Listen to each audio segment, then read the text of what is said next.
भोकरदनमध्ये वेश्या व्यवसायावर पोलिसांचा छापा. म्हाडा कॉलनीत सुरू असलेल्या देहव्यापार अड्ड्यावर कारवाई. पती-पत्नीसह तिघांवर गुन्हा दाखल. भोकरदन शहरातील म्हाडा कॉलनी परिसरात सुरू असलेल्या कथित वेश्या व्यवसायावर पोलिसांनी शनिवारी दुपारी धाड टाकून मोठी कारवाई केली.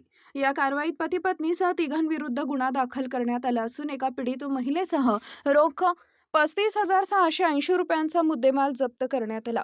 पोलिसांना मिळालेल्या गोपनीय माहितीच्या आधारे पोलीस निरीक्षक किरण बिडवे यांच्या पथकानं दुपारी म्हाडा कॉलनीतील एका टीन पत्र्याच्या शेडवर छापा मारला.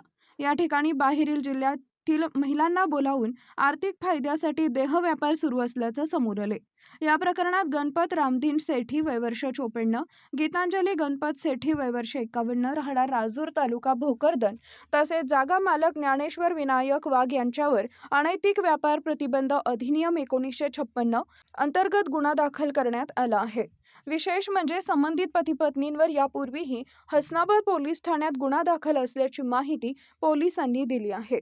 ही कारवाई जिल्हा पोलीस अधीक्षक आणि वरिष्ठ अधिकाऱ्यांच्या मार्गदर्शनाखाली करण्यात आली असून पुढील तपास पोलीस उपनिरीक्षक भाऊसाहेब सहाणे आणि त्यांच्या पथकाकडून सुरू आहे.